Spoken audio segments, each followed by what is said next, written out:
we're going to talk about the Arpeggiator on the Arturia MicroFreak. Now, I don't know if you've seen my various video series before, but typically I'm not that interested in arpeggiators. Number one, because I'm a keyboard player and I can play arpeggios. And even the sorts of things you can do with arpeggiators that aren't easy to play, even when you can play keyboards, are not typically the sort of thing that I personally get into. So I usually roll through arpeggiators just as a matter of course. However, this arpeggiator is different. It has a lot of the same functionality as a typical arpeggiator, but there's a whole huge amount of stuff that it adds to the arpeggiation function that makes it much more interesting and usable, and it actually interests even me. So let's dig into it. Okay, to activate the arpeggiator, you go down here to the Arp Seek button and press it. Now the arpeggiator is on.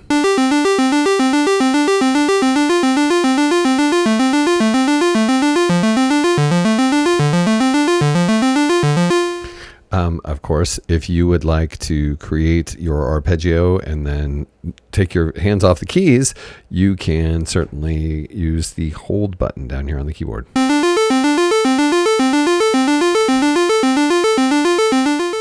To the right here, you can see the octave mod, which does what you would expect an octave shift to do on an arpeggiator.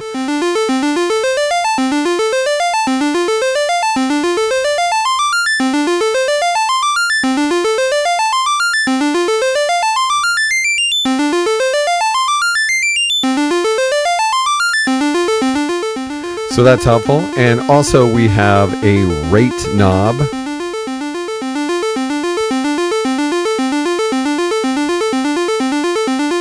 And you can see the change in tempo and actually see the tempo as you're adjusting this.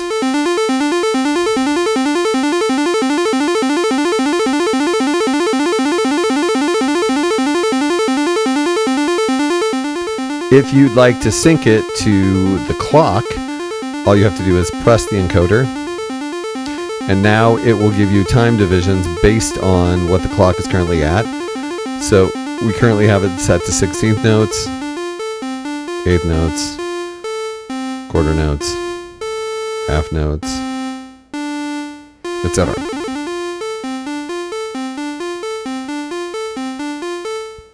So that is how that aspect of it works. It's pretty straightforward. And if you would like to move it so you have actually swing introduced to your playing, you can use the shift button. See, it says swing here in blue. That means if you use the shift button, this becomes the swing adjustment. So let's have a listen to that.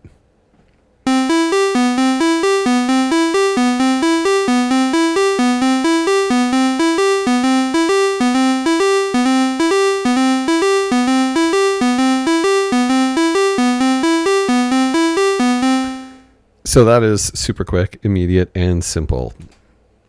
Okay, so the next thing we're going to talk about is down here. This whole time we've been listening to the arpeggiator just using, basically ascending through the notes that I'm playing. And that comes from this button here marked up.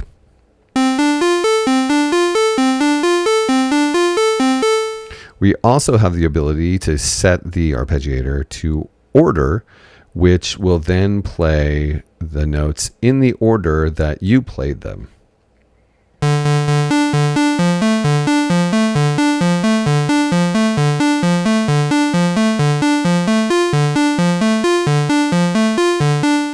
So that's pretty straightforward. Then, of course, we have random.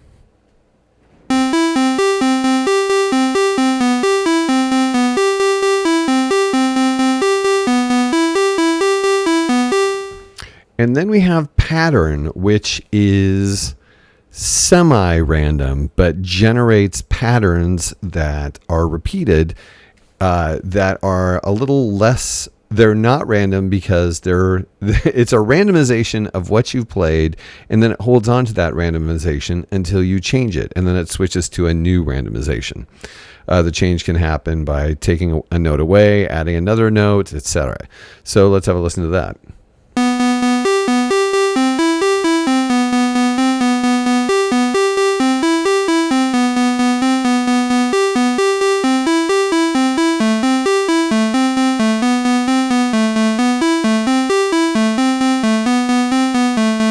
So that, as you can probably tell, I hope you can tell, it's generating new sequences of those notes.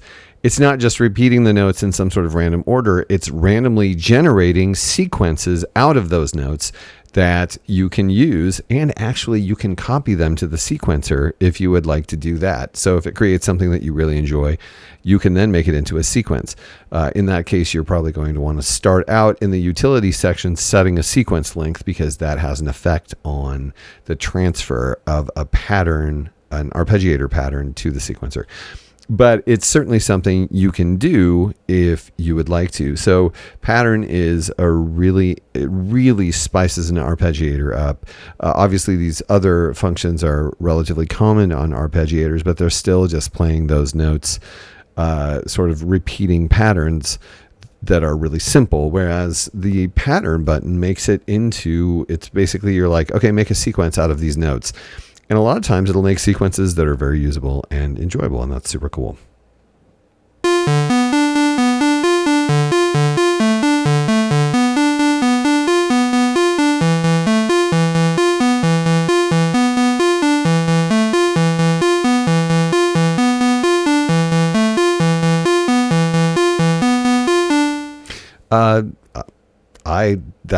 That actually for me just makes an arpeggiator worthwhile, because it's actually writing, a little thing that you can implement as a musical chunk. Next, we have these other functions here: spice, dice, and bend.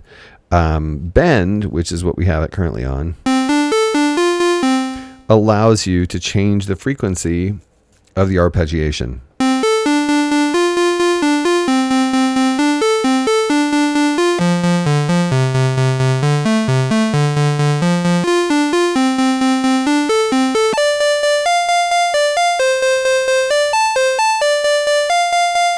As you can see, there are 12s on either side. It's an octave.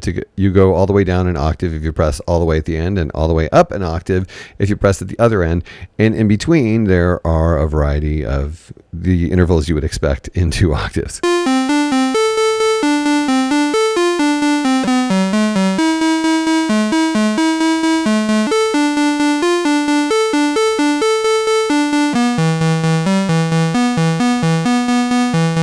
So that's awfully useful. And then, of course, we have spice and dice. There is an explanation for what spice and dice are doing, but what they largely are doing is a little bit more than pattern, which is just randomizing the note incidences in a repeating pattern. Spice and dice actually introduce new elements that have to do with frequency and gate length and pattern, like rhythm. It does a whole lot more. Unfortunately, it can't be recorded. It's a one-time thing. So you might want to be recording whenever you use it in case something you really, really like comes up. So that is what spice does. And let's have a listen to that. I'm going to set this to up so we can start off with the extremely boring thing. And what I'm going to do, and I'm not going to be talking while I do it, so I'm going to tell you in advance, I'm going to hold this arpeggiator outcome, this arpeggiation that I generate. I'm going to press hold, and then I'm going to press spice, and then you adjust the amount of spice with this strip. And so you'll be able to hear how spice varies my relatively simple arpeggiation into something much more complex and hopefully more interesting. And then dice is something that when you click it, you just press somewhere on the strip, and it rolls the dice and introduces new random variations to the pattern that is happening. So let's have a listen to that.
Okay, and now let's do something with this. Okay, so you can see that it will introduce more variations, much like the pattern, but you have a little more control, a little more fun. It's just that you can't save it. And it makes it interesting for live performance to introduce variations to what you're doing that make the music more interesting. So it's really useful and a lot of fun. What you can also do with the arpeggiator that I really, really love is you can use it as a modulation source. When the arpeggiator is activated, up here where it says key arp, the arpeggiator becomes the modulation source instead of the keys. So you can adjust it to modulate things. So let's do that here. First, let's choose it.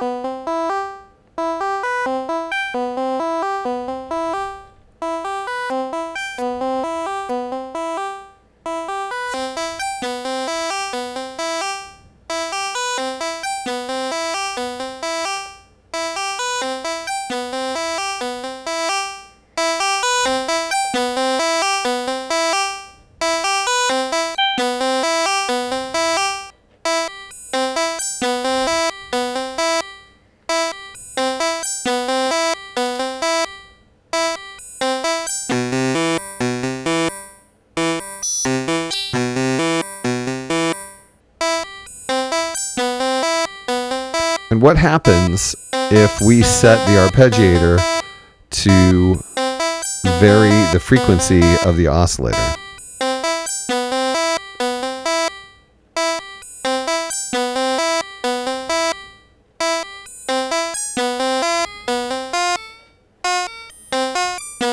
Well, that's less interesting than I would have thought.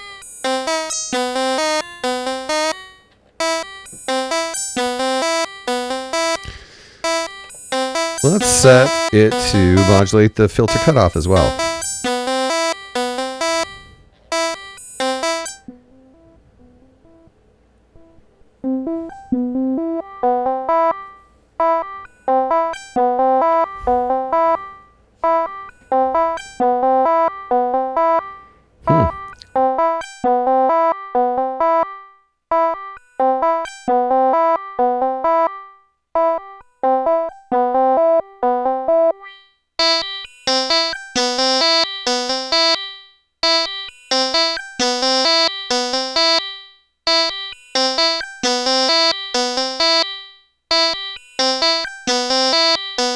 Let's find something that makes a huge difference. How about decay?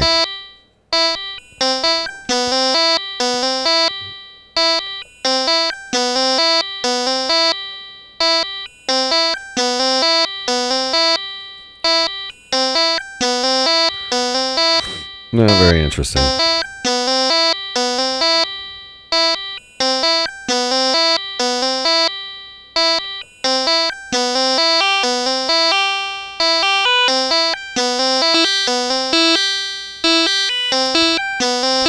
So right now, the arpeggiator is varying the wavetable to create different timbres for each of the notes that it's playing. So it's an interesting effect to use as a modulation as well.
So you can see just by, that was mostly the arpeggiator modulating various destinations, but I did throw in an LFO stepped and synced to the arpeggiator in there, which creates the sounds you were just hearing, which are obviously, well, I find them very useful, very interesting, and very applicable.